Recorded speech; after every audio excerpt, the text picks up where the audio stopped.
प्राण्यमि शिरसा देवं गौरीपुत्र विनायकं भक्तवासं स्मरे नित्यमार्यायु कामात् सिद्धये।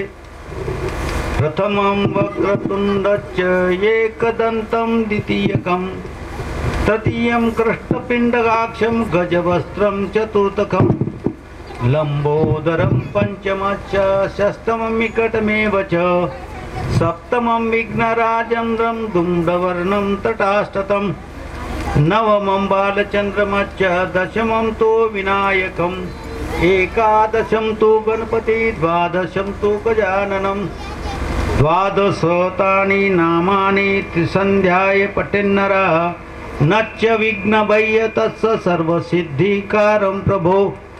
विद्याति लभते विद्यां धनाति लभते धनं पुत्राति लभते पुत्रमोक्षाति लभते गतियं जपेन गणपति स्तोत्रं षड्भिर्मासहसा फलं लभ्यते संवत्सरेण सिद्धेव च लभते नात्र संशया।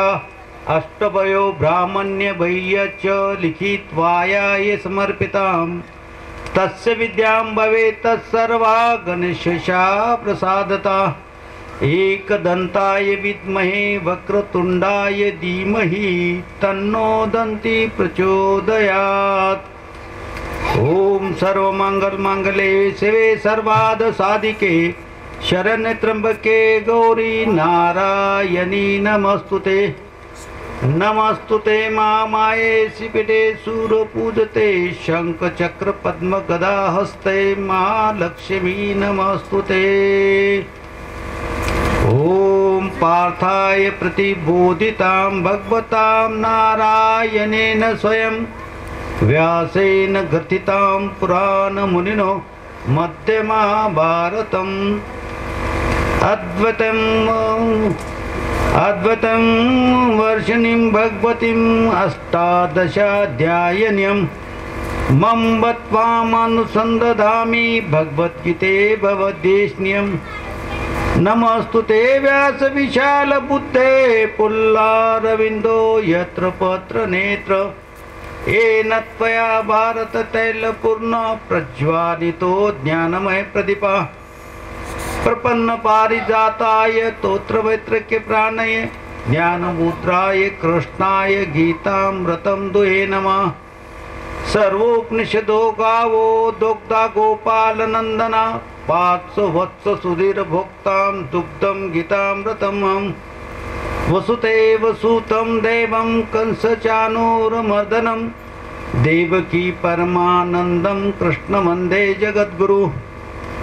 भीष्म द्रोण तटा जयत्रता जला गंधार नीलोत्पला शल्यग्रहवती कृपेण मननि कर्णेन वेलांकुला अश्वत्थाम विकर्ण घोर मकरा दुर्योधना वर्तनी सौतीर्णा खलु पांडवे रणनदी कैवर्तक केशवा पाराशरवज सरोजममनं गीतात गंधोत्कटम् नानाख्यानकेशरं हरिकथा संबोधिना बोधितं लोकेश जन षट्पदे हर हर पैपे मानबुधा भूयात भारत पंकजं कलमरस प्रध्वंसिनाश्रयसे मुखं करोति वाचालं पंगुं लंघयति गिरियं यत्कृपातं वन्दे परमानन्दमाधवम्।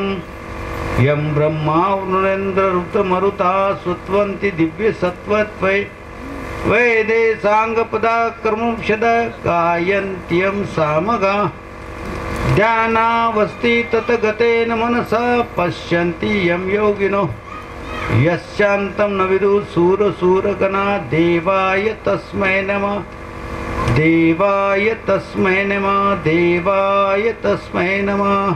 पुंडलिका वरदे हरि विठ्ठल श्री ज्ञानदेव तुकाराम पंढरीनाथ भगवान की जय। राजा रामचंद्र भगवान की जय। कुलदैवत श्री खंडेराय महादेव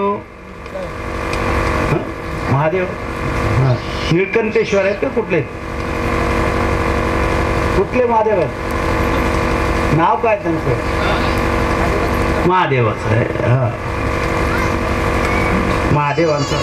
ओम तत्पुरुषाय विद्महे महादेवाय धीमहि तन्नो रुद्रा प्रचोदयात. ग्रामदैवत श्री शंकर भगवान आणि ग्रामदैवत हनुमंतरायाच्या दरबारामध्ये चालत आलेला हा अखंड हरिनाम सप्ताह. या सप्त्यामध्ये आज चौथ्या दिवसाची आहे ना, चौथ्या दिवसाची ही प्रवचन सेवा माझ्या खिशाला आली किंवा माझ्या भाग्याला प्राप्त झाली, जेणेकरून सर्व भाविक गावातील कारभारी आहेत, कार्यकारी मंडळ आहे आणि निर्णायक मंडळाच्या वतीनं माझ्याकडे ही सेवा लाभली. मी सर्वांचा ऋणी आहे. सतत मला वाटतं हे 5वं वर्ष काहीतरी आहे ही सेवा, सतत 5 वर्षापासूनची सेवा. मला असं वाटतं बरं का, अंदाजा 4 तर झालेच, 5व्या वर्षाची सेवा. ह्या 5व्या वर्षाच्या सेवेसाठी आज 1-2 महाव्यक्ती आलेले आहेत आपल्या इकडं. माझंही परम भाग्य आहे.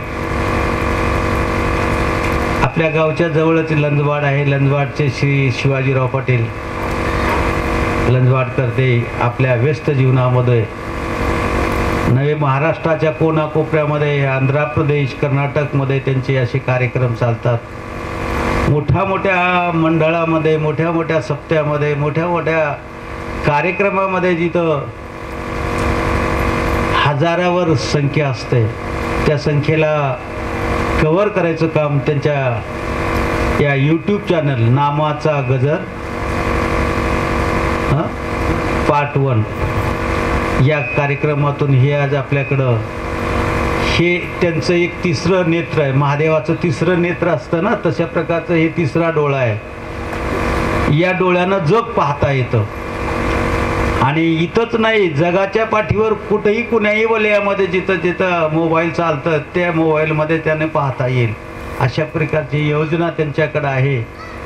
ते 3रा डोळा घेऊन इथे इकडं आमच्या छोट्याशा कार्यक्रमाला या गावात पोहोचले आणि सोबत आपल्यासोबत महान अशा प्रकारचे भगवत भक्त आणि आमच्या कर्नाटक आणि महाराष्ट्राच्या सीमेवर बसलेलं मेकर गावचे रमेश महाराज, हरिभक्त पारायण रमेश महाराज, कीर्तनकार, प्रवचनकार, कथाकार, नाटककार, संगीतकार, गायनाचार्य आणि मृदंगाचार्य, मला वाटतं सगळेच आचार्य पद ज्यांच्याकडं गुंडाळून बसलेले आहेत. अशा प्रकारचे हरिभक्त रमेश महाराज दावणगावकर सुद्धा या ठिकाणी माझ्या या छोट्याशा प्रवचनाला पोहोचलेत. माझं परम भाग्य आहे बाबा.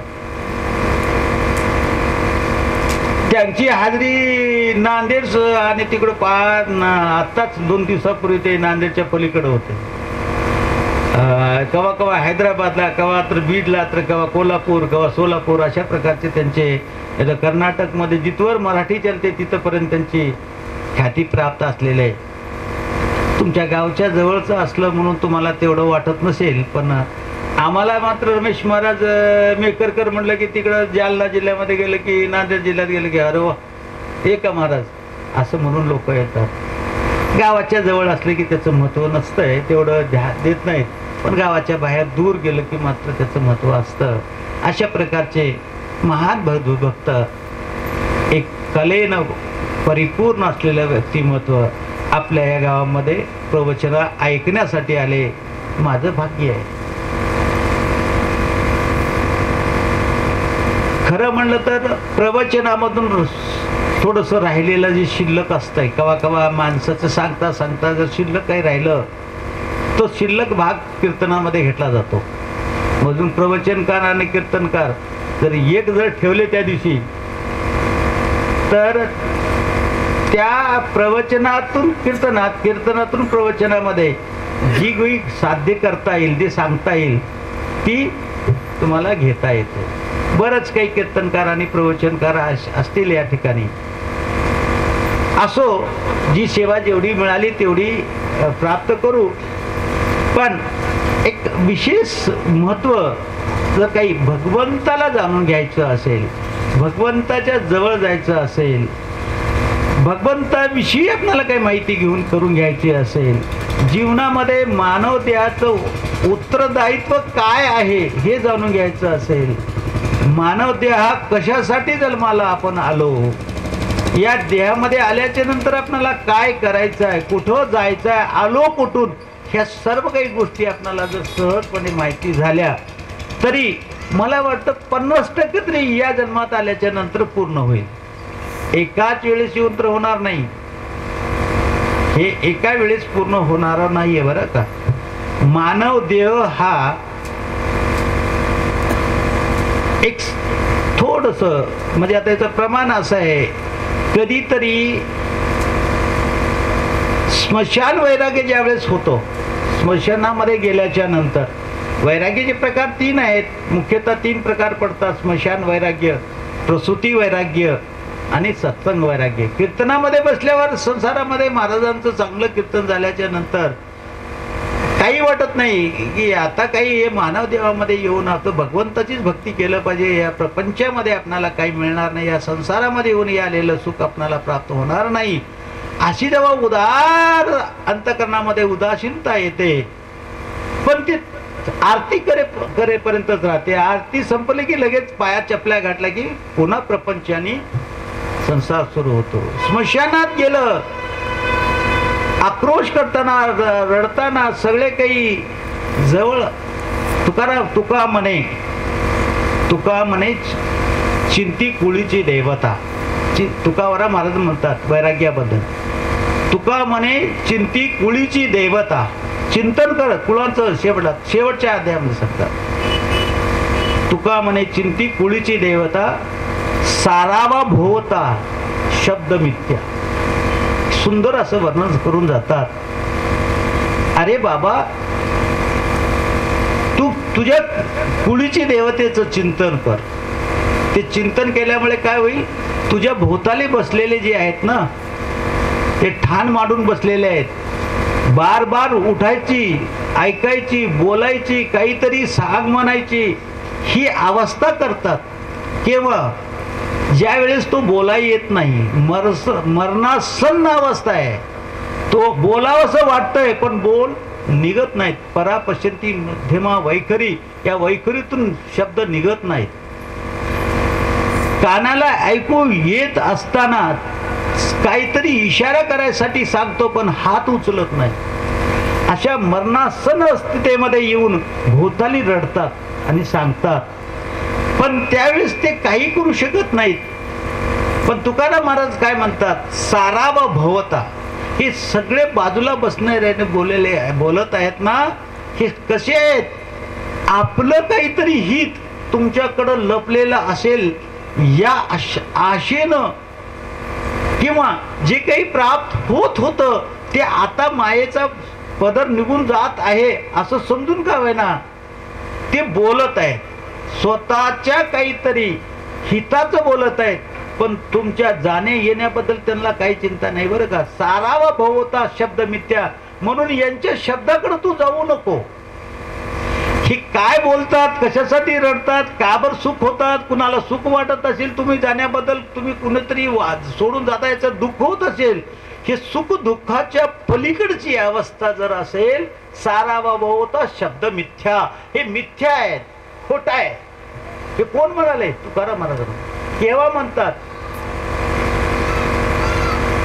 तेव्हा म्हणतात जेव्हा हे स्मशान वैराग्य त्याच्या पलीकडची अवस्था जेव्हा ते. त्या 3 सत्संगामध्ये बघ महाराज किंवा कीर्तनकार महाराज, प्रवचनकार कथेमध्ये जेव्हा ते निपुण होतात, आणि एक असा वेळ येतो की हे जीवन सर्व त्याग करावं आणि कुठंतरी निवांत एका ठिकाणी वनामध्ये जाऊन आणि एका अरण्य सेवन करावं, वन सेवन करावं आणि वनामध्ये मिळेल ते खावं आणि भगवंताच्या चिंतनात राहावं, अशी उदासीनता अंतकरणामध्ये येते. परंतु मध्यान काळी सूर्य डोक्यावर आला की पोटामध्ये भूक लागली की मग कुठंतरी आश्रमाची किंवा कुठंतरी भाकर, अन्नासाठी का होईना अंतकरणामध्ये जीवा निर्माण होते. त्यावेळेस कदाचित तुमचं आलेलं वैराग्य ते कुठं होतं, नाहीच होऊन जातं, मावळून जातं. त्यावेळेस त्या संन्याशाच्या पोटामध्ये जठराग्नी ज्यावेळेस प्रज्वलित होतो त्यावेळेस कुण्याही संन्याशाला ग्रस्ताश्रमामध्ये भिक्षाम देई म्हणून जाऊन थांबावं असला. तुकाराम महाराजच्या जीवनामध्ये एक असा प्रसंग आहे. मी तुकाराम महाराजांना फार जवळून अंतःकरणातून ओळखण्याचा प्रयत्न केलाय बरं का. मी ओळखतो असं नाहीये, प्रयत्न केलाय. माझ्या बुद्धीला महाराज, आता तुमच्या पुढे काय सांगू, महाराजांना एक अभंग लिहिला. असंच वैराग्य झालं. घरामध्ये आवली जिजाई यांच्या घोर 2 पत्न्यांच्या घोर संकटातून जेव्हा वैराग्य प्राप्त झालं, दुसऱ्या राहिलेल्या जिजाईनं पुन्हा वाकडं बोललं. काय वाकडं बोललं तर प्रपंचामध्ये काहीतरी उणिवा होत्या, त्या उणिवा पूर्ण करण्यासाठी महाराजाला त्यांनी काहीतरी वाकडं बोललं. म्हणून महाराजांना म्हटलं, तिचे रोज हे कटकट ऐकण्यापेक्षा मी हे घर सोडून दिलेलं बरं होईल. म्हणून तुकाराम महाराज भल्या पाट न सांगताच उठले आणि ब्रह्ममुहूर्तावर उठले. तोंड न धुताच निघाले. कुठं निघाले? कुठंतरी अरण्यावर जावं, भामरा डोंगरावर जावं, किंवा त्या भामरा डोंगराच्या पलीकडं अजून 2-3 डोंगर होते. 3 डोंगराचे इथं बरं का, दिवमध्ये असं ऐकलेलं आहे. भामरा डोंगर होता आणि भालचंद्र डोंगर, आजी एक तिसरं, अशा प्रकारचे 3 डोंगर. त्या 3 मी पाहिलं नाही बरं का महाराज, ते डोंगर मी पाहिलेलं नाही, पण मला असं पाहिल्यासारखं वाटतंय. आता ती का बरं वाटतंय की का नाही की आता ते सोडून द्या, तो विषय वेगळा आहे. मी पाहिलं नाही पण पाहिल्यासारखं वाटतंय, अनुभवाला येतात. त्या 3 डोंगरामध्ये जाण्याचा विचार केला आणि जाता जाता जाता जाता ते जवळच होते डोंगर. पण ह्यांनी काय केलं, हे डोंगर सोडून दुसरीकडे जावं. ते डोंगरामध्ये जिजाई येतच होती हुडकत. पण म्हणले आता आपण घर सोडून अरण्यात जावं असं म्हणून निघाले. जाता जाता निघाले. चलत जात असताना एक गावघाट पडलं. सूर्य जरा थोडासा वर आला होता आणि आता 2-4 किलोमीटर चलत आल्याच्या पोटामध्ये जरा किती जरी वेळ असला तरी ताण लागते. ताण लागल्यामुळे सहज ताण लागलेली होती आणि पुढून जात होते. आता गावातून रस्ता जातो ना, आता जसंही इकडून आलं असं जायचा रस्ता करून जात असताना वाडा, त्या वाड्यामध्ये आजीबाई बसलेल्या होत्या आणि ते पहिल्याचे खांब होते. त्या खांबाला मोठा डेरा आणि मध्ये त्याच्यामध्ये रवी असं ठार फार फार फार तिचं ते ताक करत होती. महाराजांचं लक्ष पहिलं ताकावर गेलं नव्हतं, महाराजांचं लक्ष पहिलं त्या वांटरावर गेलं होतं. ते वांटरू होतं 2 महिन्याचं 3 महिन्याचं, कळतंय म्हणजे वांटरू या घराच्या पुढे 2-3 महिन्याचं आहे आणि एक चांगलंच 5-6 महिन्याचं आहे. म्हणजे तिथं त्या घरामध्ये दुप्त आहे ह्याचं सूचक आहे. दुप्त आहे हे सूचक आहे, त्या वांटरामुळे कळतं. त्या वांटराला बघून त्यांची महाराजांची दृष्टी काय गेली, या घरामध्ये कदाचित ताक आहे. आणि पहिल्याचा जमाना, त्या काळचा डेऱ्या नव्हत्या की, त्यामुळे ताकाच्या ह्याच्या बहाणानं पाणी प्यावं असं वाटलं. आणि मध्ये जाता जर ताकाचा डेऱ्याचा आवाज आल्याच्या नंतर माय जरा पाणी मिळेल का म्हटलं तुकाराम महाराजांची अवस्था पाहून त्या माऊलीनं म्हटली, कुणीतरी महाराज दिसतोय, बुवा दिसतोय, आपण सकाळी पाणी मागतोय, पाणी सकाळी पाजू नये म्हणून ती ग्रस्ताश्रमामध्ये असलेली निपुण माय, आजीमाय तुमच्यासारखी, बाबा ताण लागली आहे तर सकाळी पाणी कशाला पिता, ताक पिताव का. आता भावना त्या वांटरावर होती. मग आता ताक पिताव का म्हणाल्यावर तर नग म्हणायचा प्रश्नच येत नाही. म्हणून महाराज मधीवर आत गेल्याच्या नंतर त्या ठिकाणी काय झालं, आत गेल्याच्या नंतर आईनं म्हटली, आता आत आलाय महाराज, पाणी मागत होता, ताक म्हटलं तर आला, आता ताकच एकटं कसं देऊ, शिळी भाकर आहे, हिरवा ठेसा आहे आणि थोडंसं मक्खन पण आहे, आपण त्याला काय म्हणतो लोणी. ती हिरवा ठेसा, लोणी आणि शिळी भाकर खाताव का बाबा, जरा खाऊन ताक प्या. म्हणून तिनं ती वस्तू दिली. तुकाराम महाराज मध्ये हातावर घेतले आणि त्या खांबाच्या त्याला काय म्हणतो आपण, ते खांबाच्या खाली आता ते विसरून गेलो आपण सगळे, तर ते आता आपण सगळे लोकांना माहीतच नाही. आता ते खांबाच्या खालचं ते धोंड्याचं जे होतं त्याला काय म्हणतो आपण बाबा, आठवतंय का? खांबाच्या खाली टेकन दिलं, 4 कोणं असले, उंबरा म्हणा काही म्हणा, ते घडगे, तशा प्रकारचं ते टेकन दिलं, त्याला टेका दिला आणि खांबाला बसून ते खायला सुरुवात केली नाही, ते हातात घेतले, विचार करू लागले. वांट्रावर मन गेलं, वांट्रातून मी ताकावर आवाज आला, म्हणजे दृष्टी वांट्रावर गेली, ताक असेल याचं भान या दृष्टीनं सांगितले. कानाना शब्द, ताक करण्याचा शब्द रामकृष्ण शब्द कानावर आले, कानाच्या विषयानं तिकडे घेतले. आता दृष्टी भाकरीवर आहे, लोण्यावर आहे आणि मिरच्यावर आहे, जिभेला पाणी सुटलं. इंद्रिय आपल्या आपल्या विषयामध्ये गुंतू लागले. त्यावेळेस म्हणाले, हे सगळं काही तुला घरात होतं, मग याचा त्याग करून तू कुठं निघालायस? वनामध्ये निघालायस. मग घराचा त्याग करून वनात निघाला असताना मग घराचा आश्रय तू का घेतलास? असं मन करू लागलं आणि बुद्धी बोलू लागली. विचार, बुद्धी, डोक्याचा विचार हे करू लागले. बुद्धी म्हणू लागले, असं नाही तुकाराम महाराज, तुम्ही आता असं जमणार नाही. तुम्ही वैराग्य म्हणून तुमच्यामध्ये आलेलं आहे आणि तुम्ही घर सोडून निघालात. आणि जवळच लेकरू, तितक्यामध्ये लेकरू काय केलं, पालतं पडलेलं लेकरू होतं. लहान लेकरू पालतं पडलेलं होतं, म्हणजे पोटावर रांगत होतं. रांगत ओढत असताना पोटावर प्रेशर पडल्यामुळे ते त्याच्या पोटातलं तार असा आवाज आला आणि त्यानं पिवळं पिवळं पिवळं पिवळं पिवळं दूध पितं लेकरू त्यांनी शी केली. म्हणजे आपल्याकडे काय म्हणतात, संडास केली म्हणतात किंवा काय म्हणतात ते म्हणा. आता बरं का, ते पिवळं पिवळं पाहिल्याच्या नंतर तुकाराम महाराज म्हणले, आता पुन्हा दृष्टी नाकाकडे सुगंध गेला. आता म्हणले, आणि त्याने म्हणले, आता तुला खायचंच आहे ना विषयाला आवळ कसं घ्यायचं आहे? तुम्ही त्याचा त्याग केलेला आहे, पुन्हा त्याच्याकडे जात आहे ना. त्यांनी काय केले, त्या गुवामध्ये हात बुडवले, 4 बोट बुडवले आणि आपल्या दिलेल्या त्या ताकामध्ये आणि त्या लोण्यावर कालवले आणि म्हणा लागले, आता हे मना, हे अंतकरणामध्ये बसलेला मना, आता तू खा. डोळे म्हणाले, नको नको, विष्ठा आहे, हात घाण झालेले आहेत. नाक म्हणाले, नको नको, हे घाण आहे. बुद्धी म्हणाली, हे आता गवळ नको. सगळे इंद्र जे धाव घेत होते ते परावर्त होऊ लागले, त्या विषयापासून परावर्त होऊ लागले. आणि मग म्हणून आले, मग तुकाराम महाराजाला ती उपरती झाली. ज्ञानाच्या 3ऱ्या पायरीमध्ये विवेक, वैराग्य आणि षटसंपत्तीमध्ये 3ऱ्या क्रमांकाला यम, दम, श्रद्धा आणि उपरती, प्रतीक्षा आणि समाधान.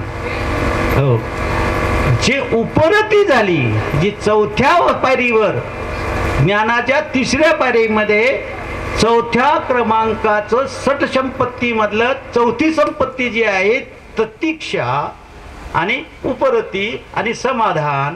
समाधान हे 6व्याचं आहे, तितिक्षा हे 5वी आहे आणि त्याच्या खाली उपरती जे श्रद्धाच्या वरच्या बाजूला श्रद्धा झाली. यम, दम, श्रद्धा, उपरती ज्यावेळेस झाली त्यावेळेस म्हणू लागले. मग अनुभव आला आणि त्या अनुभवातून बोलायला सुरुवात केली. अंतकरणाशी बोलू लागले, महाराज आता काय करणार? सर्व इंद्रिय जे ललायित झालेले होते ते सर्व इंद्रिय आपल्या ठिकाणी तृप्त झाले आणि ते बाजूला सरकले आणि ते काय उपरती झाली. उपरती झाल्याच्या नंतर मग म्हणू लागले, आता काय करायचं, आता काय करायचं?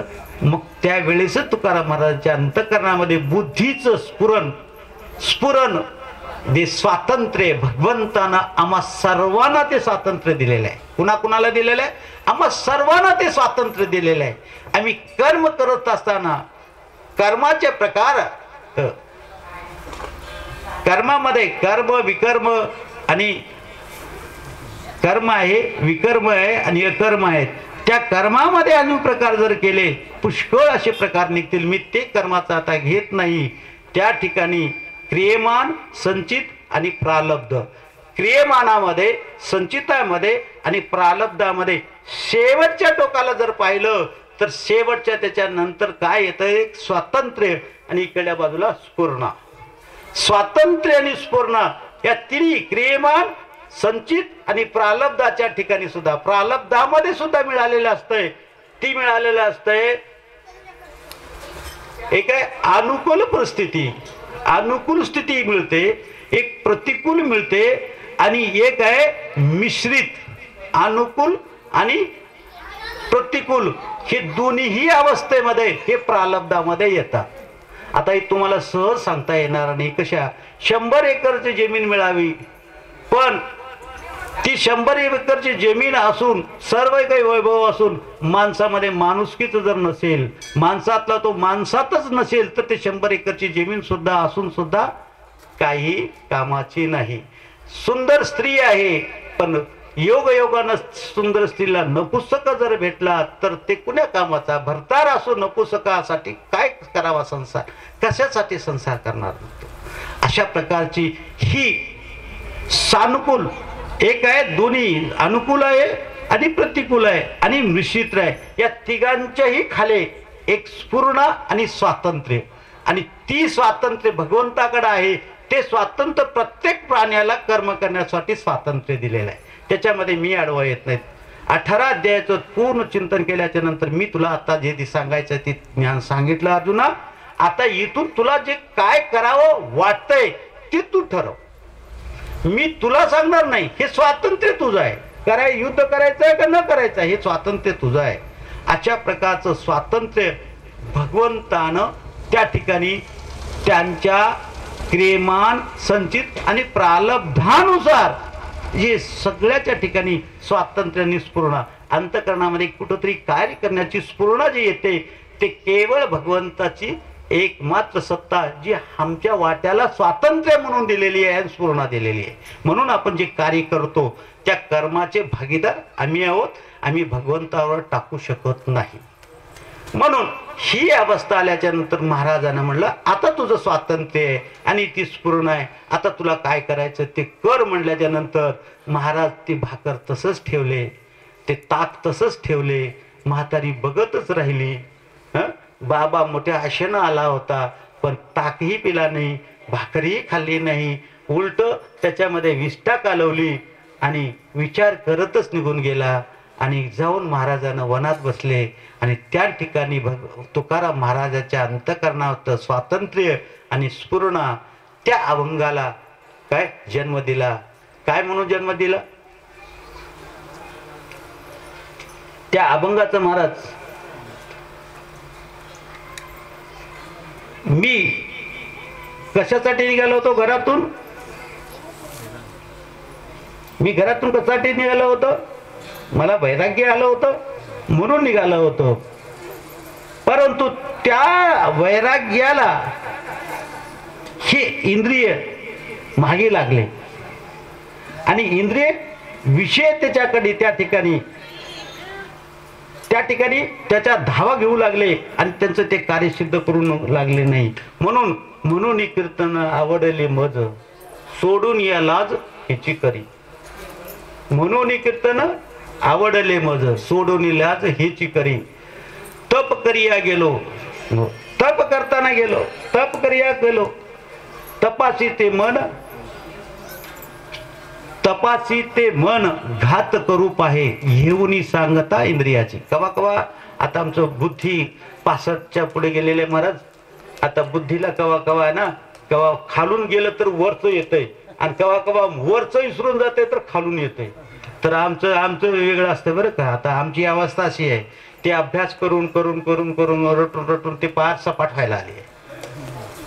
अभ्यास झाला रटणं झालं, घोकणं झालं, घोकून रटून आता ते रुळलंय आणि रुळून आता ते सपाट व्हायच्या मार्गावर आले. कळालं का मला माझं बोलणं तुम्हाला? आता ही अवस्था कशी आहे? एक पाठांतराची आहे. पाठांतर गेलं, रटून रटून पाठांतर झालं आणि पाठांतर झाल्याच्या नंतर मुखोद्गत झालं. मुखोद्गत झाल्यानंतर ते आता स्पीड मध्ये चाललंय आणि ते करून करून करून एवढं रुळून गेलंय. आता रुळून गेलेलं तर ते मिटायला आले. म्हणून कवा कवा तर ते कुठंतरी मागचे शब्द गेले, पुढचा शब्द जरी आला तरी वरच सुरुवात होतंय, मूळ अभंगाचं सापडतंय. आणि कवा कवा मूळ सापडतंय आणि शेणाच येत नाही, मग ती विसरून जाते. तसं तपासी ते मन घात करू पाहे, धरुणी सांगता इंद्रियाचे, म्हणून कीर्तन आवडले मज, सोडून या लाज हेची करी, पाहता आगमा निगमाचा ठाव, तेथे नाही भाव एकविध. तुका म्हणे येथे नाही वो विकार, तुका म्हणे येथे नाही वो विकार, तो विकार आता आमच्याकडे नाहीये. नाम एक सार विठोबाचे, आम्ही आता विठोबाच्या नामाच्या सारामध्येच केवळ रमलो आहेत. एक नाम हे सार आम्हाला सापडलंय आणि ते विठोबाचं सापडलंय. असं म्हणून कीर्तन आवडले मज, सोडून या लाज हिची करी. हे केव्हा ही अवस्था, हे अभंग लिहिण्याच्या मागचे महाराजांच्या जीवनात घडलेला हा प्रसंग आहे. मला वाटतंय महाराज तुम्ही हे बोल, हे शब्द, हे स्फुरण आली कुठून तुम्हाला हा एवढा हे मिळाला कुठून?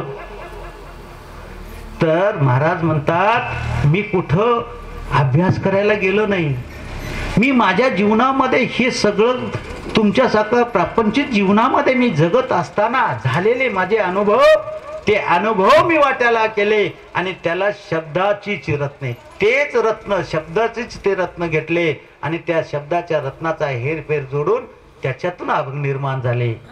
बघा महाराज कुठं निघाले होते? घरातून, प्रपंचातून वैराग्य करून निघाले होते.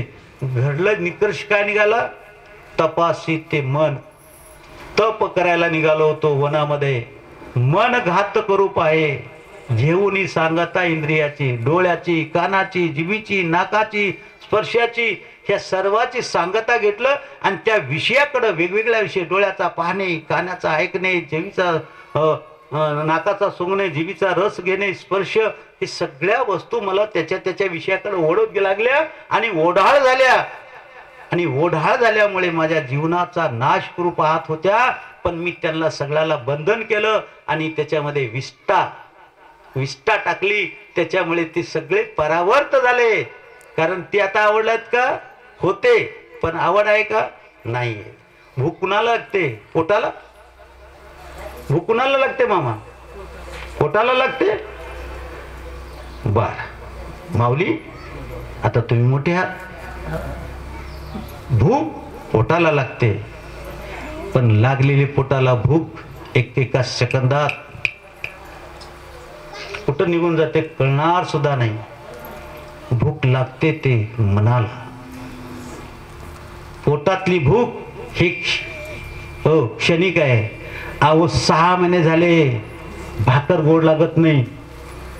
का लागत नाही? माझ्या घरात कन्या उपवर झालेली आहे. आता उलट झालंय. मुलगा आता उपवर झालाय, लग्नाचा आलाय, मुलगी भेटत नाही. कधी वर भेटत नव्हता, आता मुलगा भेटत नाही. आणि आज सुद्धा एक माणूस सांगतो माझी मुलगी आत्ताच येण्याच्या अगोदर ते फोनमध्ये यावर्षी लेट झालं की तू फोनवर बोलत असताना म्हटला माझ्या मुलीला 12 लाख रुपये पॅकेज आहे, पुण्यामध्ये नोकरी करते, वय वर्ष 96ला जन्माला आलेली आहे, आता ती 28 वर्षाची झाली आहे. माझ्या महाराज तुम्ही फिरता, माझ्या मुलीसाठी योग्य मुलगा मला पाहिजे. 12 लाख रुपये कमवणारी महिन्याला. त्याची प्रश्न काय आहे? सगळ्यांचे सगळे काही प्रश्न आहेत समाजात. मी आता जास्त जात नाही, विषय तिकडे घेऊन जात नाही. भूक लागते ती मनाला. एखाद्या वेळेस भुकेनं बसलाय, भाकर खायच्या इतक्यामध्ये म्हणलं, अहो काकू काकू तुमच्या बाळाचा ऍक्सिडेंट झालाय, तिथं पडलाय, हो उचलून घेऊन गेले. अरे मी जेवण करतो, जेवायला माझं भूक लागली म्हणून बाप बसेल का? आणि काकू जेवायला वाढेल का? तुम्हाला भूक लागेल का? जोपर्यंत बाळाचं तोंड बघणार नाही, त्याला हा मी बरा आहे चांगला म्हणणार नाही, तोपर्यंत भूक लागेल का? आणि जर काय डॉक्टरनं म्हणलं आता आहे की उद्या आहे की 3 दिवस 5 दिवस झाले डोळा उघडून बघत नाही, भूक लागेल का? नाही लागणार. हे स्वतःला अनुभव आल्याशिवाय काही नाहीये. माझ्याच पत्नीला ज्या माणसानं फोन केला होता तो माणूस मला त्या दिवशीच हॉस्पिटलमध्ये भेटला. मी माझ्या मुलाच्या डोक्यावर हात ठेवून म्हणलो, बाळा का करतोस रे? रडायचं नाही बेटा, काहीच रडायचं नाही. नाही पप्पा, एवढ्या लवकर आईला जायचं नव्हतं. तो म्हणू लागला आणि डोळ्यात पाणी आणला. मी त्याच्या खांद्यावर हात ठेवून, डोसक्यावर हात ठेवून, डोळ्यात पाणी न येऊ देता बापाच्या हृदयाप्रमाणे ठास झालो आणि अंगात आज माझ्या डोळ्यात पाणी आले, पण तो त्या दिवशी नाही आलं. तो व्यक्ती बाजूला बसला होता आणि त्याने बोलत होते. हॉस्पिटलच्या कट्ट्यावर बाहेर बसून बोलत होतो, काही नाही भगवंत जे करतील ते चांगलं करतील, चिंता करू नको. डॉक्टर म्हटले म्हणजे काय डॉक्टर आहेत का रे? आपण काय करायचे ते प्रयत्न करू, कोशिश आपल्या जीवाच्या शेवटपर्यंत करू. तिथं जर नाही झालं, भगवंताला मंजूर असेल तर जाईल ना, भगवंताच्या धामात जाईल, निश्चितपणे धामात जाईल. कारण महाराजांना माहित आहे माझ्या घरचं पत्नीचं भलं काय. अहो रात्र जप करता करता हात बारीक होऊन गेला, हात बंद झाला, कंठ दाटून आला, नवे नवे प्रकार झाले, पण नामाचा त्यांनी आपला तो जप जो आहे 15 तास 14 तास रोज करायचा तो जप सोडला नाही. अशा माणसाच्या तोंडावर मरणासन अवस्थेमध्ये होते. डॉक्टरने म्हणले यांना शक्यतो ब्लड कॅन्सर असेल, एकच नव्हे तर ब्रेनचा ट्यूमर असेल, कदाचित पोटामधला कुठला तर भयानक रोग आहे. तेव्हा हृदयाच्या कडेला पाणी येऊन 1 लिटर पाणी थांबलंय. त्यावेळेस मी त्याला असंच धीरावा देत असताना आणि तो उठून मुलगा थोडासा बाहेर गेला. तो कोण आहे तुमच्या गावचा, कोण आहे तो मुलगा, कोणाचा आहे? तो म्हटलं माझा मुलगाच आहे. तुम्ही त्यांचे वडील? तुम्ही त्यांचे वडील?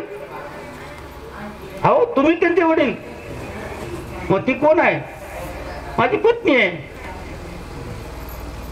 तुमची पत्नी, तिची आई, आणि तुम्ही असं बोलता त्याला? एक मित्राप्रमाणे, जसं एक नवीन मित्र आहे, कोणतरी ओळखीचा आहे, काय होत नाही रे बाळा, काय होत नाही, चिंता करू नको, घाबरू नको, असं नाही तसं नाही म्हणतात. तुमच्या अंतःकरणामध्ये काय झिटत आहे, काय तुमच्याकडं एवढं मोठं सामर्थ्य पुढे पडलेलं, आता मरणाच्या अवस्थेत सापडलेली आयसीयू, सुपर आयसीयू, ते VVICU काय काय IICU, IICU मध्ये ते machine tong tong tong tong ते भेव वाटावं असं अशा अवस्थेमध्ये पडलेली 3 दिवसापासून. डॉक्टर एवढ्या मोठ्या भयानक रोगाची सांगतात. आता 2 दिवस झाले, 3 दिवस पोट भाकर नावाची इच्छाच होत नाही, पोटामध्ये जीव वाटत नाहीये, पाणी पिवटत नाही, पाणी पिलं तर ते उलटी करावं असं वाटतं. अशी अवस्था झालेली ही कुणाची झालेली आहे? मनाची अवस्था झाली. आणि या मनाच्या अवस्थेनं काय केलं हो? सगळी भूक हरवून टाकली. आणि 1-2 त्या माणसाला बोलल्याचं, त्या माणसानं का सांगतो मी तुम्हाला, मी प्रवचनातून दुसरीकडे गेलेलं नाही, मी प्रवचनाचा गाभा सांगतोय. माणसाच्या मनाची अवस्था का असते, भूक कुणाला लागते ते सांगायला लागलो, अनुभवातून सांगायला लागलो. तेवढं बोललो आणि त्या माणसाला वाटलं काय हो तुमचं अंतःकरण आहे, कसे दृढ माणसं, तुम्ही कोण आहात? तेव्हा त्यांनी परिचय सांगितला. आणि सांगितल्यानंतर त्या माणसाचा आज मला फोन आला 2 वर्षाच्या नंतर, 1.5 वर्षाच्या नंतर. ओळखलो का? हा ओळखलं. नाव आजकाल फोन मध्ये सगळं सोपं झालं म्हणून ओळख लागली. ओळखलो, न ओळखल्यानं बोल झाला. बोलल्याच्या नंतर त्यांनी सांगितलं बरं आहे का सगळं? तर चांगली आहे, अगदी ठणठणीत आहे, अगदी ठणठणीत आहे. म्हणजे काय झालं ते सांगायला लागलो. त्या 15 मिनिटं बोलल्याच्या नंतर अर्ध्या तासामध्ये वरून एक हे आला, माणूस आला आणि त्यांना म्हटलं पप्पा मी आता मित्राकडे जाऊन येतो, जरा बोलवलं म्हणतात. मी तिथं गेलो आणि जाऊन उगं पानं चावळत असताना रिपोर्ट पाहिली. त्या रिपोर्टमध्ये काही नाही, ब्रेन ट्यूमर नाही, साखर कुठलाच कॅन्सर नाही, कुठले रोग नाही, काही नाही. थोडासा अननोन म्हणजे न ओळख येणारे काही किटाणू आहेत, ते सांधीवातीचे किटाणू आहेत 30%, आणि 70% हा तो लहान आतड्या आणि मोठ्या आतड्याच्या आतड्यावर झालेला परिणाम म्हणून त्याला पानटीबी म्हणतात. तो पानटीबी झालेला आहे आणि त्या पानटीबीचं पाणी तिथं थांबलंय. आता काही प्रॉब्लेम नाही. टीबी हा क्युरेबल आहे. 6 महिने गोळ्या खाल्ला की तो 100% ठणठणीत होतो, असं त्या डॉक्टरनं बोलल्याबरोबर 3 दिवसाची भूक, पाणी न पिटणार आणि 3 दिवसाची भूक, ती जागृत झाली माय कुठं? एक कागदाचं फक्त रिपोर्ट पाहिल्याच्या नंतर तेवढा मात्र बदल झाला आणि 3 दिवसाची भूक, पोटामध्ये कावळे ओढू लागले, लगेच ते रोडच्या पुढे दिसलाले, उगत गाड्याच्या बाजूला पाव तरी खावं अशी इच्छा उठू लागली. कळालं का मी काय सांगतो? म्हणून माणसाच्या जीवनामध्ये मनाला भूक लागते, इंद्रियाला नाही.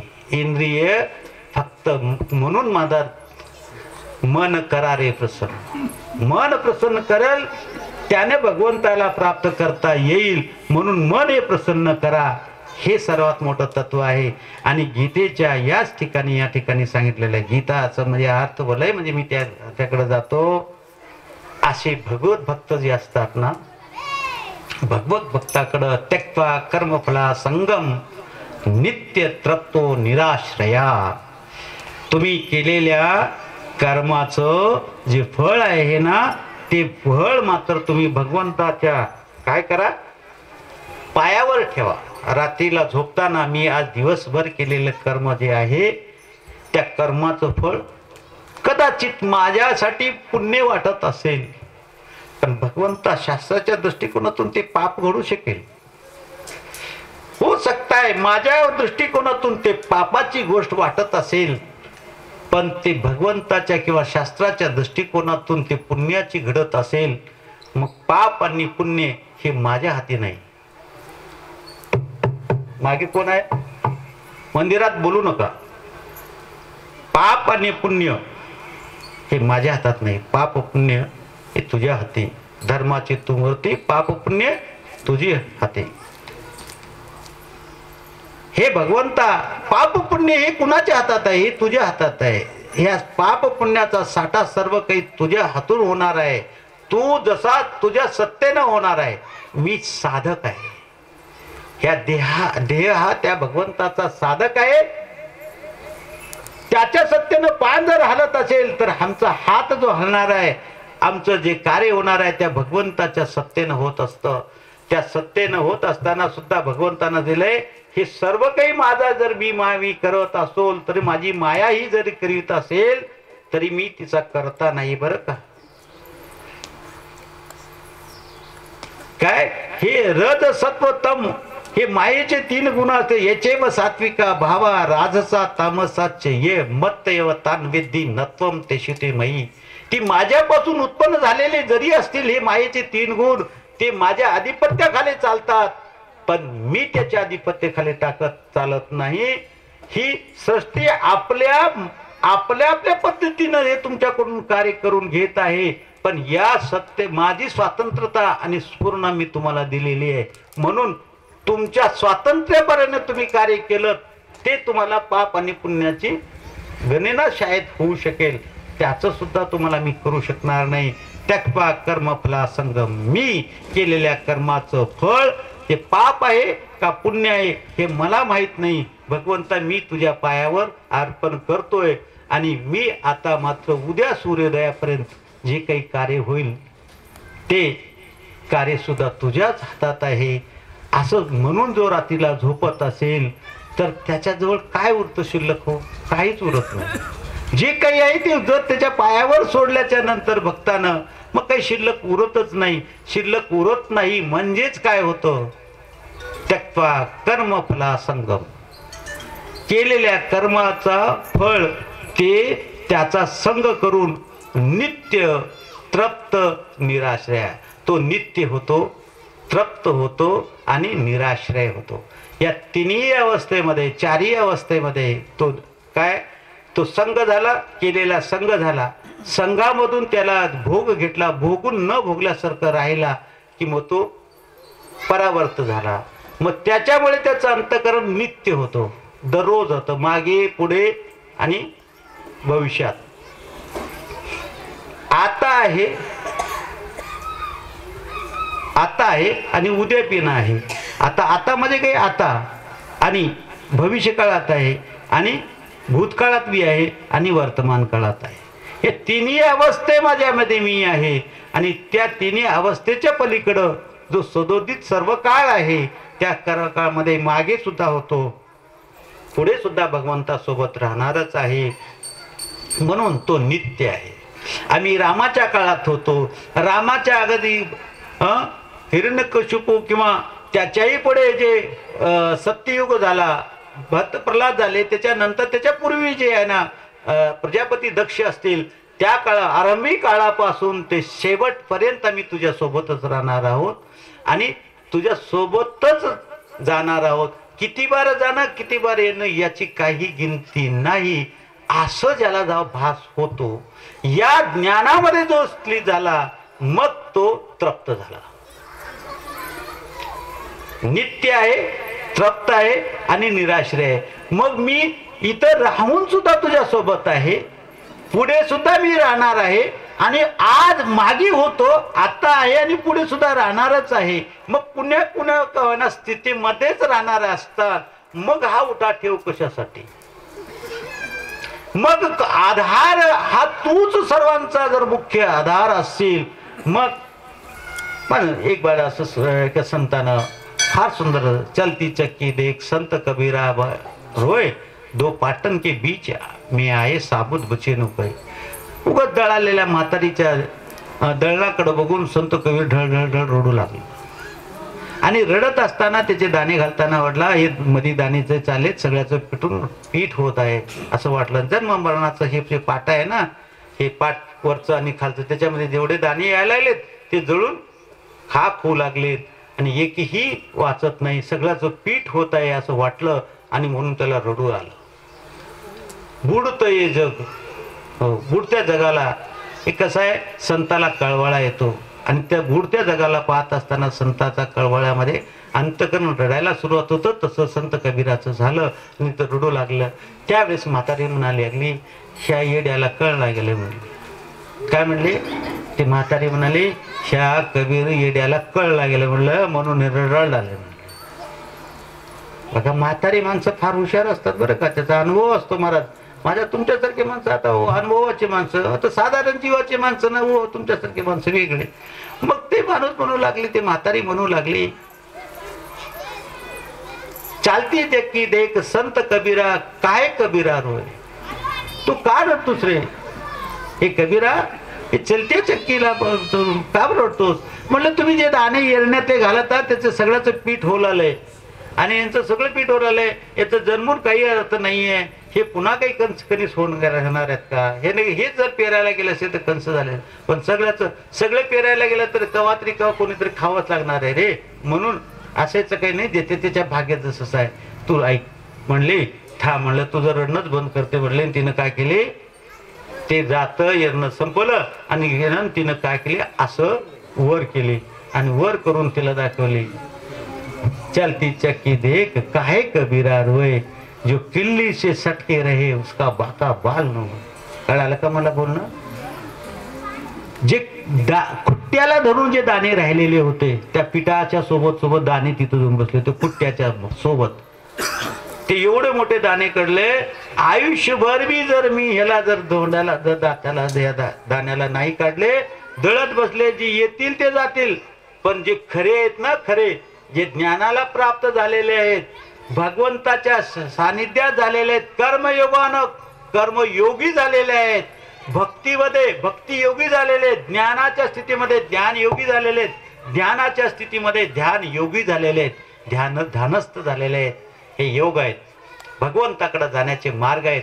म्हणून किल्ली से सटके रहे उसका बाका बाल न होय. ज्या खुट्ट्याला धरून जे राहिले त्याचं काहीच बिघडत नाही, काहीच बिघडत नाही. ते जसेच्या तसेच राहतात. असे कित्येक कल्प कित्येक आयुष्यातले जरी येऊन गेले तरी ते तसेच राहतात. ते भगवंताच्या धामात राहतात. म्हणून भगवंताच्या धामात राहायचं असेल तर भगवंताचंच नाम घ्यावं लागतं. ही स्थिती येण्यासाठी मग असे भक्त नित्य होतात, तृप्त होतात आणि निराश्रय होतात. आणि ज्याने आता ज्या खुट्ट्याचा आसर घेऊन म्हणजे त्या सत्याचा आसर घेऊन आधार घेऊन ते सत्य राहिलेले आहेत, अडिग राहिलेले आहेत. मग कितीही जन्म जरी आले, मरण जरी आले तर काहीही त्यांच्यावर फरक पडत नाही. येणारे शरीर येतील आणि जातील. आतलं आत्मतत्व ते मात्र आबाद जसंच्या तसं आहे. ही गोष्ट ज्यावेळेस कुणाला कळाली त्या दिवशीच तो निराश्रय झाला. त्या भगवंताची सुद्धा त्याची गरज भगवत नाही. बघा मी काय बोलालो, पुढे जाऊन बोलालो बरं का.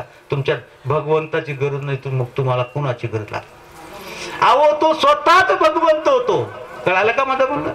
देव होता येतंय, देव पावया गेलो, देव होण्याची ठेलो. याचा अर्थ असा आहे भगवंतच होतो. असं नाही त्याचा सहाऱ्याची गरज पडत नाही, तो स्वतःच तसा होऊन जातो. ही अवस्था येण्यासाठी काय करावं लागतं? थोडस 5 मिनिटामध्ये बोलून जातो कारण वेळ झालेला आहे. म्हणून मी 4 वाजता म्हणलं होतं, पण आयोजक मंडळींना म्हणलं 4 वाजता आणि तुम्ही 4:30लाच या, ऊन व्हायला लागले. आपण 6 वाजेपर्यंत घेऊ. किती वाजले मलाही माहित नाही, मी कधी घडीकडे बघतच नाही. विषय जाऊ द्या. आता थोडस जाताना त्या भक्ताचे लक्षण सांगून नित्य तृप्तो निराश्रया कर्मण्य अपि प्रवर्तो नैव किंचित करोतीस. कर्म केल्यासारखा तो भक्त वाटतो पण तो काही करत नाही. जो करतो ते सर्व माझ्यासाठी करत असतो. भक्त जे करतात ना ते भगवंतासाठी करतात, आपल्या स्वतःसाठी करत नाहीत, ते भगवंतासाठी करतात. सर्व भगवंताच्या आत त्या परमेश्वराला पाहतात. मग कसं पाहतात? आता तुम्ही काही लोक आम्हाला प्रश्न, महाराज एवढं तुम्ही सांगता आणि तुम्ही कधी भगवंत पाहिलाय का? मी म्हणलं भगवंताच्या व्यतिरिक्त मला दुसरं काही दिसतच नाही. भगवंताच्या व्यतिरिक्त मला काही दुसरं दिसतच नाही. चहूकडे पाहायला तर ते सर्वत्र मला भगवंत दिसत असेल तर त्याच्यापेक्षा वेगळं पाहण्याचं गरजच काय पडेल? सर्वाच्या आत सर्व भूतस्थम आत्मानम सर्व भूतानि आत्मनि इक्षते योगयुक्त आत्मा सर्वत्र समदर्शन. हा त्या सर्वाच्या आत त्या भगवंताचं दर्शन घडायला लागलं तर त्याची अवस्था तशी झाली. आता तुम्ही याच्या आत जर भगवंत कुठे आहे जर म्हणत असाल तर मला त्याच्या आतला भगवंत दिसतोय. या माईक मधला भगवंत मला दिसत आहे, या लहान लेकराच्या आत दिसत आहे, त्यांच्या टाळाच्या आत जो नाद लपलेला आहे तो भगवंत मला दिसत असेल. त्यांच्या जे एका उपरण्याच्या आत जे धागे बनलेले त्याचं जे उपर्ण आहे त्या उपरण्यातल्या धाग्याच्या पटानं निर्माण झालेला तो मला भगवंत दिसत असेल. त्यांच्या शरीराला लावलेल्या बटनाच्या आत जे संगोपान करून ठेवलेल्या 2 उपलयाला एकत्रित करून ठेवलेला तो भगवंत दिसत असेल. काय काय पहा, कशात पाहू नये, कशात दिसत नाही. सर्व भूतामध्ये सर्वाच्या ठाई तो एक भगवंतिगत आहे. धोंड्याच्या आत लपलेला तो अग्नी मला दिसत असेल. एका वस्तूच्या आत लपलेलं ते इंधन दिसत असेल. जर करड्याच्या आत लपलेला तो इंधन तेल दिसत असेल, त्या तेलाच्या आत ते तेलाच्या आत असलेलं जे जळल्याचं इंधन दिसत असेल, त्या इंधनातला आत इंधन असलेला तो अणू दिसत असेल, त्या अणूतल्या अणूमध्ये परमाणू दिसत असेल, त्या परमाणूच्या आत तो वलयामध्ये अष्टधा वलयामध्ये लपलेला त्या परमाणूच्या आत दिसलेला तो रेणू परमाणू तसरेणू तसरेणू दिसत असेल. तसरेतून पुन्हा आजू काही जर दिसत असेल ते फोटोन या सूर्यप्रकाशातून निघणारे हे किरण, या किरणाच्या आत येणारे वलय सुद्धा मला ते भगवंतच दिसत असतील तर मला अजून काय पाहण्याची गरज आहे. सर्व भूतस्थम आत्मान, सर्व आत्म्याच्या ठिकाणी सर्व प्राण्याच्या अंतःकरणामध्ये राहणारा तो एक भगवंत दिसत असेल. आता तुम्हाला वाटत असेल एका ठिकाणी एका महाराजांचं असं सांगितलं, पुन्हा एकांतामध्ये सांगायचं असतं, लोकांतात बोलायचं नसतं. एका महाराजांनी म्हटलं तुमच्याकडे कसं असतं माणूस मेल्यावर जाळतात का हो काय म्हटलं महाराज, मेल्यावर जाळतात का जिवंत जाळतात? आता सर्वांना म्हणलं मेल्यावर जाळतात. नाही तसं नाही म्हणलं, आमच्याकडे जीवन जाळतात. म्हणलं तर तुमच्याकडे असं म्हणले लोकांना. आता लोक आता तुम्ही मला बोलायला लागला तर तुम्ही काही बोलणार का? नाही बोलणार, कारण मर्यादा टाकून दिलेली आहे. पण महाराज आता मी तुम्हाला बोलल्याच्या नंतर तुम्ही मला बोलावं, ही बोलल्याच्या नंतर बोलावं ही प्रथा आहे.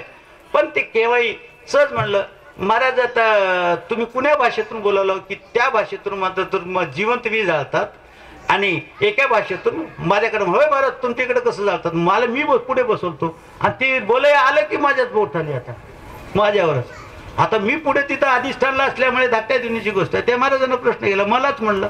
मी म्हणलं माझ्यात महाराज तुमच्या शास्त्रीय भाषेतून जर बघायचं असलं तर माणसाला काय सगळ्याच प्राण्याला जिवंत मरावं लागतं म्हणलं, आणि माणूस मरतच नाही. माणूस का कोणीच मरत नाही, हे आमची कल्पना आहे हो, हे आमच्या डोळ्याला न दिसणारी आहे. म्हणून ते आम्हाला मेल्यासारखं वाटतंय. तो मरतच नाही, कोणीच मरत नाही. अरे कोणीच मरत नाही म्हणजे अहो शरीर मेलं हो, हाडं मरतात का? हो बाय, आमच्या भीतीमध्ये किती किती जीव आहेत, किती किती सांगाडे घ्या वाळूमध्ये किती प्राण्याचे हाड आहेत की त्या हाडामध्ये सुद्धा जीव आहे ना. कसं नाही आहे जीव. बघा तुम्ही, अरे ते हाडाचं पावडर लावले तर नुसतं माणूस काळ असं गोरं दिसतंय, बदलतंय का नाही? मग त्याच्यात एवढी ताकद आहे त्या हाडामध्ये, सर्व प्राण्यामध्ये. म्हणून सांगायचं आहे, धनंजय नावात त्यांना सांगायचं होतं. मी म्हणलं महाराज तुम्ही बाजी मारली तिथं, पण एकांतात सांगतो बरं, लोकांतात नाही. आता पैसे देताना म्हटलो महाराज एक गोष्ट सांगितलं तुम्ही, माणसं जिवंत जातात म्हणलं, लोकाला उतरलं नाही. तुमची गोष्ट बरोबर झाली, परंतु तुम्ही त्याला जे जीव म्हणत होतो ना तो जीव नाहीये महाराज. धनंजय नावाचा जीव प्राण आहे का? हो प्राण आहे, जीव आहे का? नाही. जीव हा जीवच आहे, आत्मा आत्मा आहे, शरीर हे शरीर आहे. या जीवामध्ये 3 प्रॉपर्टी असतात महाराज. शरीर हे दिसणारं जे शरीर आहे, याच्या आत न दिसणारं हा जीव आहे. या सर्व इंद्रियाचा एकात्म करून त्या ठिकाणी स्पंदन होतं. ईश्वरा सर्व भूतानां हृदय देशी अर्जुना तिष्ठती ब्राह्मणम सर्व भूतानी. 84 कोटी फेरा करून या ठिकाणी आई वडिलाच्या रेतातून जेव्हा आईच्या गर्भामध्ये ज्यावेळेला स्पंदन करायला सुरुवात होतं त्यावेळेस या हृदयाच्या आत जीव येऊन बसतोय. तो असा नाहीये बापाच्या शरीरात केव्हा जन्माला आलाय की आणि आईच्या रेतामध्ये आपलं आईच्या रजामध्ये केव्हा जन्माला आलाय की आणि बापाच्या रेतामध्ये केव्हा जन्माला आलाय की. पण दोघांच्या मिलनातून ज्या वेळेस ती एकत्रित होतो आणि 15 दिवसाच्या पहिल्या 15 दिवसामध्ये तो स्पंदन करायला सुरुवात होतो या हृदयाच्या ठिकाणी आणि त्याच हृदयामध्ये रूपांतर होऊन देहाचा आकार येतो.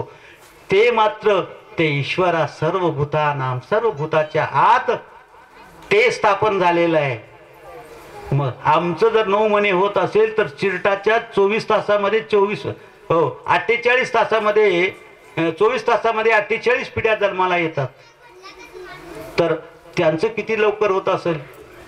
3 महिन्यामध्ये कुत्रे जन्माला येतात, 2.5 महिन्यामध्ये पक्षी पूर्ण अंड्यापासून ते जन्माला येतात. याची क्रिया मात्र आम्हाला माहित नाही, कारण ती भगवंताची क्रिया आहे. ती प्राणी मात्राला जन्माला घालण्याची ही प्रकृतीच आहे. प्रकृतीची कर्मणी क्रिया कर्मणी सर्वशा ये पश्यती तत्मानं कर्तारं स पश्यति. हे महात्मे पुरुष या स्थितीला जाणतात. आपल्या ठिकाणी समाधीस्थ राहून उगं भगवंताकडं आणि आपलं लक्ष ठेवून टिम टिम टिम टिम टिम टिम या जगाकडं पाहतात. कारण हे जगामध्ये सर्व घडत आहे ना त्या भगवंताच्या सत्तेनं घडत आहे असं असं त्या ठिकाणी ते समजतात. म्हणून तेच ज्ञान ते ज्ञान कसं आहे भगवंताचं अशा प्रकारचं हे फार मोठं चिंतन आहे. आणि हे महात्मे पाहतात सर्वाच्या ठिकाणी एक भगवंत आहे, तो विभिन्न छिन्न परिचिन्न आणि एक देशीय असणारा हा भगवंत सर्व देशीय व्यापक झालेला आहे. हे व्यापकत्व पाहतो आणि त्या व्यापकामध्ये त्या एक भगवंताला पाहत असेल. म्हणून काही भक्ताचं लक्षण पुन्हा सांगताना भगवंत दुसऱ्या श्लोकामध्ये यो माम पश्यती सर्वत्र सर्वं च मयि पश्यती, सर्वांना पाहत असताना मला तो पाहत असतो त्याच्या आत, आणि मला पाहत असताना सर्वच मला मध्ये पाहत असतो. यष्टी परमेष्टी हिरण्यगर्भ हे तिन्ही अवस्थामध्ये, यष्टी समष्टी हिरण्यगर्भ हे तिन्ही माझ्या आत पाहत असेल तर मग त्याच्यासाठी मी काय होतो, सदृश्य होतो. त्या भक्तासाठी मी काय होतो, सदृश्य होतो. मी त्याला कधीही अदृश्य होत नाही. आणि जो मला माझ्यासाठी मी त्याच्यासाठी अदृश्य आहे तो माझ्यासाठी सुद्धा अदृश्य होतो. मग आता भगवंत तुम्ही जर असं म्हणत असताल तर त्या ठिकाणी मग 7व्या अध्यायाच्या ज्ञानाच्या वलयामध्ये सांगत असताना, ज्ञान देत असताना 7व्या अध्यायामध्ये ज्ञान द्यायला सुरुवात केलात. त्याच्यामध्ये तुम्ही वर्तमानांची भूतानी मामतु वेदन कशन भविष्यानी भूषानी, भविष्यामध्ये आणि आता आणि मध्ये सर्व मी पाहणार आहे आणि सर्व भूताचा साक्षी असं म्हणणारा भगवंत. आणि तुम्ही सर्वांच्या आत राहणारे म्हणणारे, मग तुम्ही सर्वांचे अदृश्य कसे होऊ शकतात? कारण याचं समाधान असं आहे. तर भगवंत या ठिकाणी सांगतात जो जो ज्या ज्या भावनेनं माझ्यासाठी यो यो याम याम तनु भक्तू श्रद्धया अर्चितुम इच्छति, जो जो ज्या ज्याप्रमाणे माझी भक्ती करेल, मला ज्या ज्या भावनेनं ज्या ज्या श्रद्धेनं मला पालन करेल, त्या त्या श्रद्धेनं त्याच्या भावाप्रमाणे मी त्याच्यासाठी तसा होतो. तुकाराम महाराज काय म्हणतात एका ठिकाणी, एवढा प्रभू भावे तेने संपुष्टी राहावे, होय भक्ती केला तसा पूर्वी धरावी ती इच्छा.